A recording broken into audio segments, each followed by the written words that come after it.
All right, so for our deep dive today, we're going into a really fascinating corner of the AV world.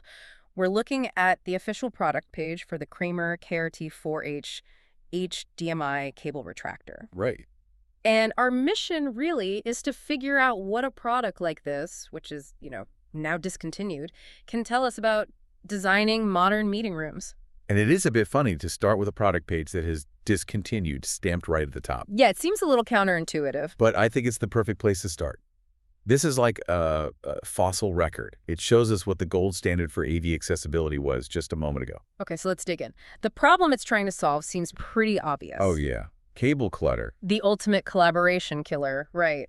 Just a mess of tangled wires on the table. Exactly. This whole thing exists to give you a clean, simple connection point. No fuss. So functionally, you just pull the cable out. It says it goes up to 1.8 meters, which is about 5.9 feet, and it locks in place. Then you give it another little tug, and it retracts back in. That 1.8 meter length is so specific. It's clearly designed for your standard conference room table.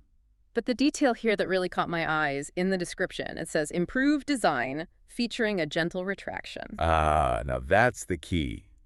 That is not just a little comfort feature. It's about durability, isn't it? It's a durability mandate. Think about a high-use environment, like a university classroom or a corporate boardroom. People are just yanking on it all day. All day.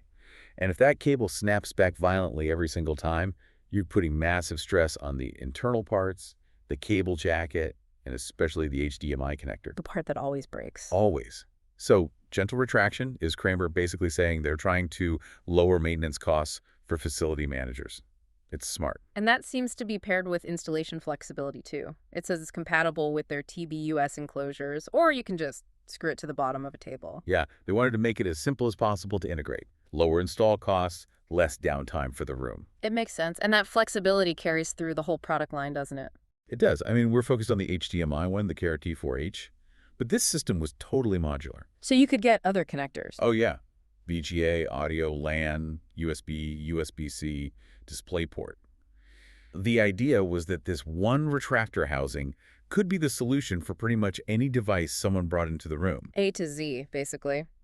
But let's zoom in on the HDMI specs, because that's where the story gets really interesting. It supports 4K at 60 hertz. Right, which is crucial. 4K gives you the resolution, and 60 hertz gives you that smooth, fluid motion you need for video. But then there's this other number, 4.4.4 chroma subsampling. What does that actually mean for the person in the meeting? Okay, so that's all about clarity.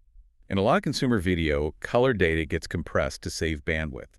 That's called 4.2.0. And it's not as good. For watching a movie, it's fine. But for looking at a detailed spreadsheet or CAD drawing with fine colored lines, that compression can make text look a little blurry. Ah, got it. 4.4.4 means zero color compression.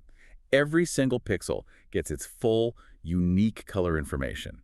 For professional presentations, that means text is absolutely razor sharp. It's a pro-grade feature. So we have this high-performance brain in a durable plastic body, but it also has these compliance markers, RoH's, WEE, and TAA compliant. This just looks like alphabet soup to me. It does, but it's a huge tell. RoH's and WEE are environmental standards, which is important. But TAA, the Trade Agreements Act, that's the big one. Why is that? TAA compliance means the product is approved for use in U.S. government installations. Wow. Okay. So this wasn't just built for your average office. It was engineered to meet the highest institutional standards in the world. So if we put it all together, the big takeaway is that in this professional AV space, user convenience is directly tied to durability and long-term costs. Exactly. The gentle retraction, the simple installation, it's all just as critical as hitting that 4K at 60 hertz performance mark. It's the whole package. Which brings up a final, I think, provocative thought for you, the listener. Given that this was such a high-spec, reliable, and compliant piece of hardware, why is it discontinued? What does that say about the pace of technological change? Is something like this actually obsolete? Or does the relentless push for the next thing, the next connector, the next standard force perfectly good solutions off the market? Something to think about.